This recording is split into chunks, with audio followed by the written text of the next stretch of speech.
When people find out that I live on a boat, they always have questions for me. I guess it is kind of an alternative lifestyle.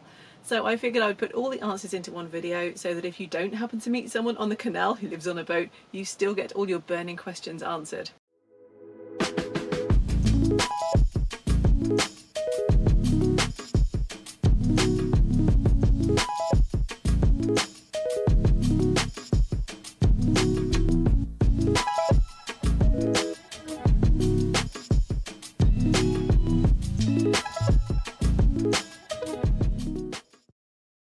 Hi, I'm Rosie Blythe. I'm the author of the Princess Guide to Life book series, and on this channel we talk about all kinds of stuff. I've given up trying to categorise it, but because I live on a boat, I figure it's a good way to give you insight into what the lifestyle is really like. And here are the answers to the top 5 questions that I get asked most often.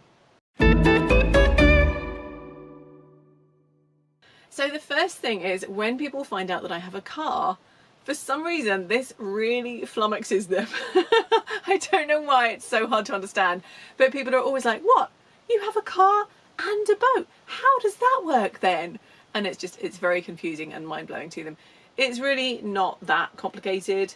So what I do is when I know I want to move the boat, I only move my boat a couple of miles at a time because I don't want to cruise all day. That just seems like too much like hard work to me. So I will drive my car to roughly the area that I want to move to. I park the car, then I walk back along the towpath back to my boat.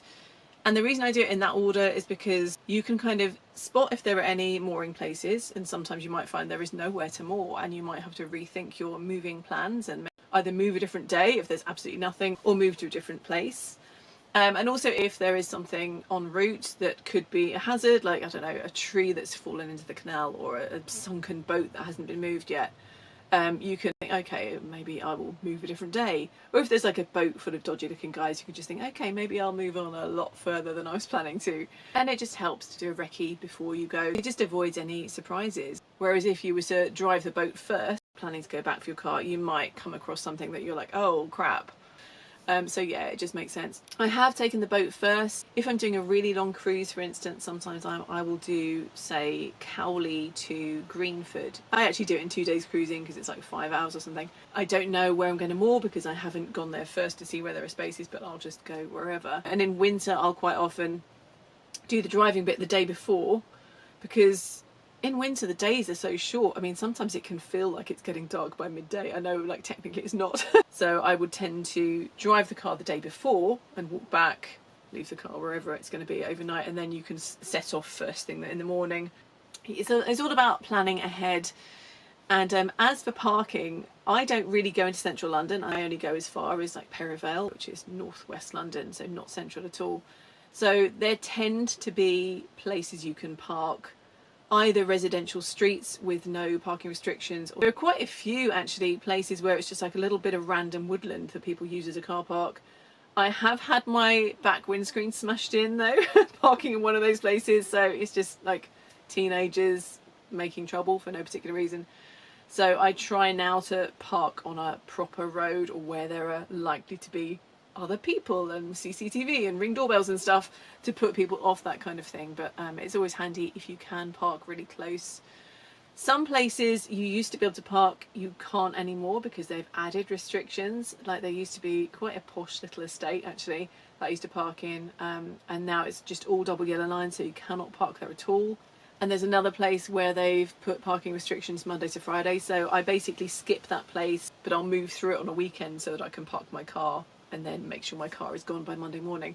So you're always having to kind of strategize where you're going to put your car. If I was going to cruise around central London, I probably wouldn't bother with my car. Like the guy that I bought the boat from, he had left his car parked for months in this particular spot because he was like, there's no point taking it to London because you don't need it because there's transport and there's nowhere to park. So yeah, that's why I tend to prefer the slightly more rural places where you can generally find a parking space somewhere near the canal. And this is where it comes in useful if you've been doing this for a while, because you get to know the areas. Rather than just sticking to the canal, you tend to walk around, and then you might discover like, oh, there's an alleyway that leads out from the canal and there's a road you can park in that's so close.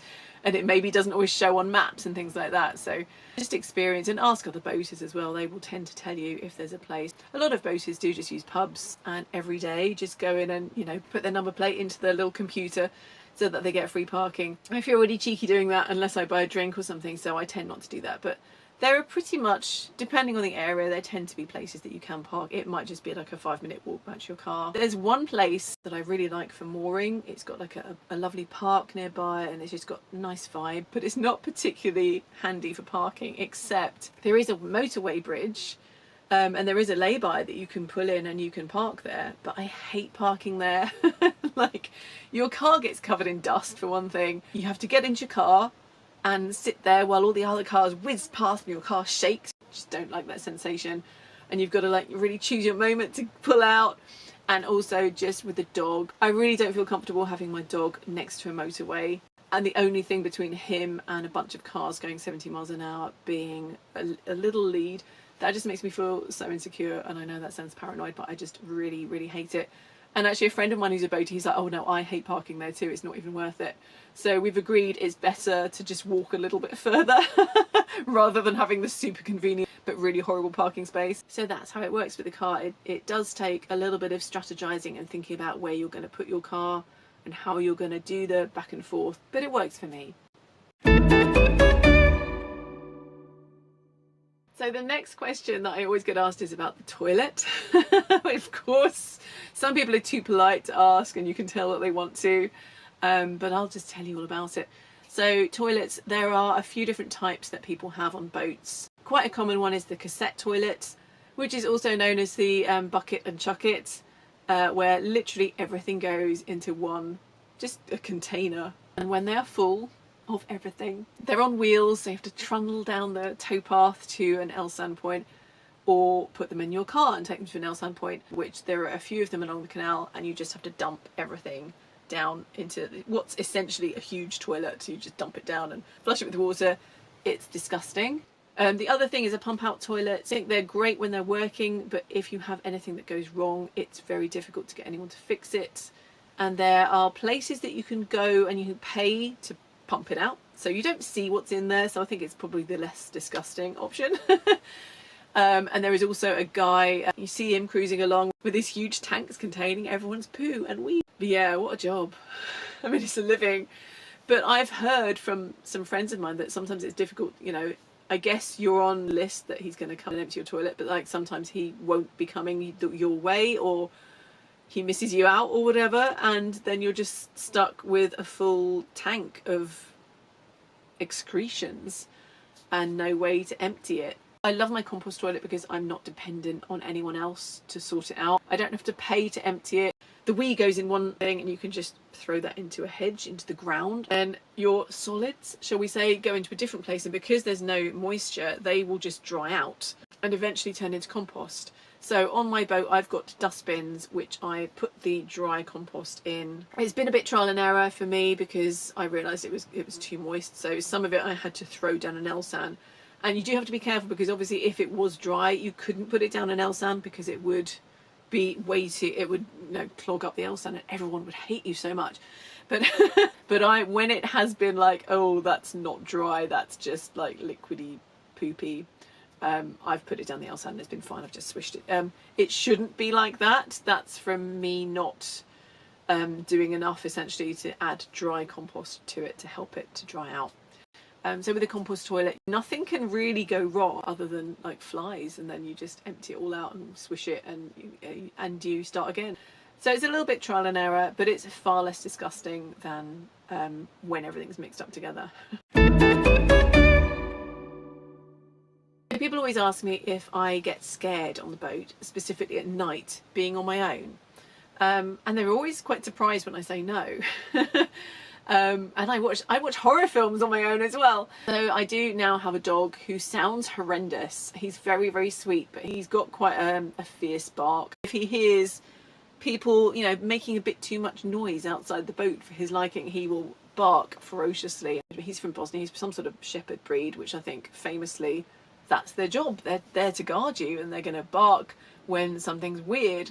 If I didn't know what a sweetheart he was, I would be like, that's a scary dog. So definitely not scared since getting the dog. But even before I had him, you know, I just kind of think, you get in your boat, you lock the door, nobody knows that you're a woman on your own, or, you know, if they do, so what are they going to do? Break in with an axe? Like, they could do that in a flat.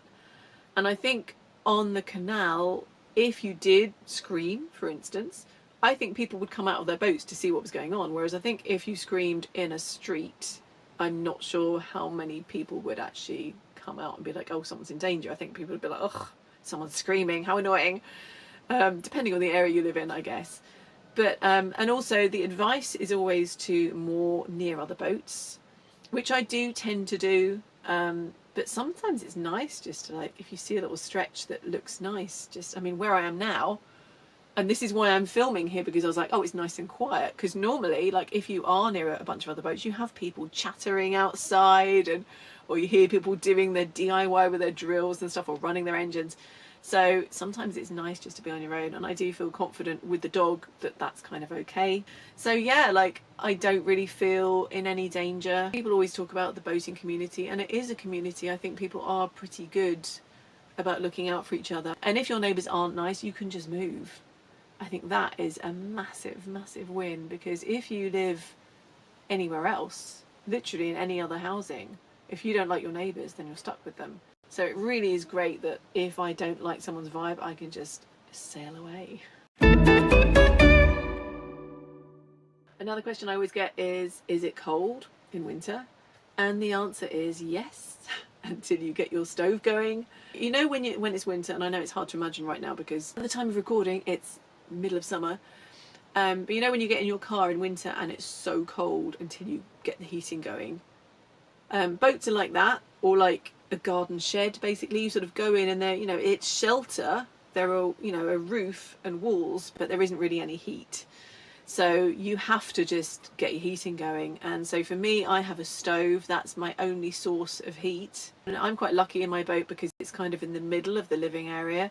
I know some boats have the fire at one end. It's like right next to the door. There must be some reason why they designed them like that, but I don't know what it is.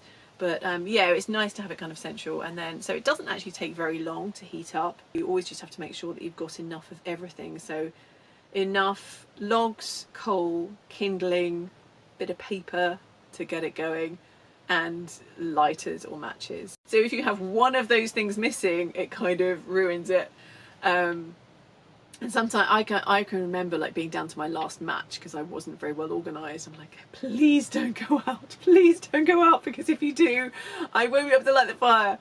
And sometimes I've been like, the wood that I have isn't dry enough, you know, because like, say for instance, if you are away from your boat for a few days and so there's no heat being generated in the boat, the wood and stuff that you have just kind of gets a little bit damp because you're obviously in a damp environment. So you know, when things just, they might not even necessarily be damp, but they just feel damp from the cold.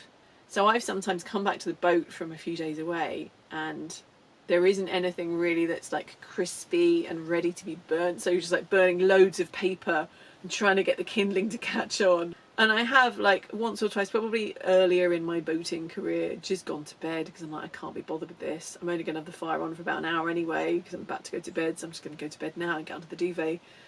I have 2 duvets, so in the winter it's super warm. I highly recommend it because then once you're in bed, like I get into bed in the winter and I don't even have that like, oh, I've got to warm up. It's like, no, it's warm straight away. So that's nice. And some boats nowadays will have, you know, central heating, like oil radiators and all sorts of options, so you can just come in and press a button. It sounds very luxurious to me. I'm more in the like 100 years ago, the only heat you get is from what you generate by building a fire. Which there's something kind of nice about that, but yeah, sometimes you get in and you're like, oh, I've got to build a fire before I do anything else. And it feels quite time consuming. I mean, the longer you do it, the more you kind of get to know your stove and the best ways to make it catch on and stuff. A lot of people keep their fire in all the time in winter. I probably should do, but to me it feels like such a waste to have things burning all night when I'm snug in my bed anyway. Normally in winter when I get up, there is still a few kind of smouldering pieces of coal, so it's not that difficult to light a fire in the morning. You just like put more stuff on and it tends to flare up pretty easily. It's when you've been away for a couple of days that it makes it harder. But in general, you know, it's nothing unmanageable. It's just you've got to kind of add that into your lifestyle, that you're going to have to build the fire before you do anything else.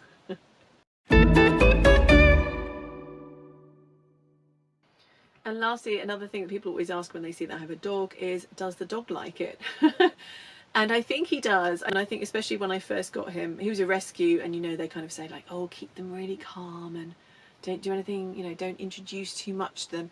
I think it was really good to have such a small space for him. So like, obviously I took him out for walks and stuff in like nice quiet places, but having just a really small contained little home, there weren't like multiple rooms and multiple people. I think just having one space was really good for him. And he really loves, and I really love, the fact that we have a lot of variety in our walks. I would get so bored doing the same walk all the time, and obviously you do sometimes do the same walks, but even when I'm like in one place for 2 weeks, by the end of the 2 weeks I'm like, oh, I'm so glad to be moving on. Because it's like the same streets, you just get bored of seeing them. So I love the fact that we do just get to explore lots of different areas, and it's great having a dog as well, because I will go back to places I've been many times before on my own, but with the dog you just explore that little bit further, don't you? Or you go to places that you maybe wouldn't without the dog. There was one place where I was like, oh, this is such a lovely walk, why have I never been here before? And then I realised it was because to get to the lovely bit of the walk we had to walk under these like railway arches. It's all graffiti and stuff. You kind of think, oh, I don't want to go there on my own because there'll be like dodgy people hanging around, but with a dog it's fine. I'm just like, yeah, whatever. He definitely enhances my boating experience. But yeah, I think he loves the travel of it.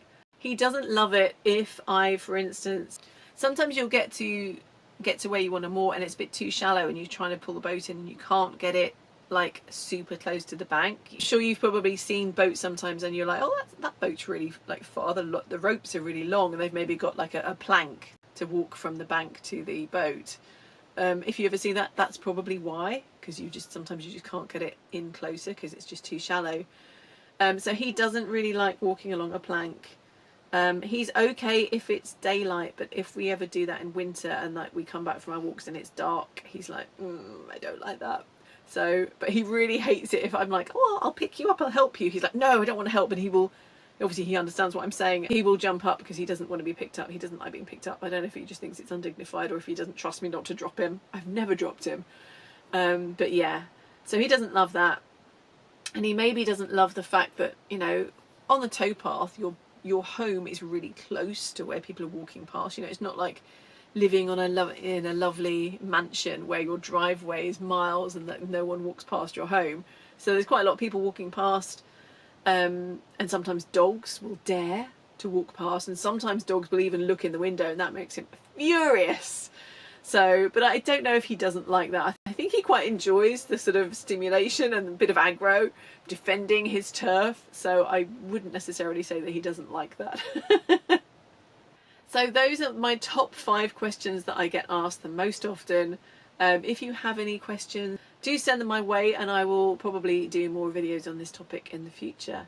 But thanks for hanging out with me today. It's been fun, and thank you for liking the video and thank you for subscribing to the channel. So I'll look forward to seeing you in the next one. Bye.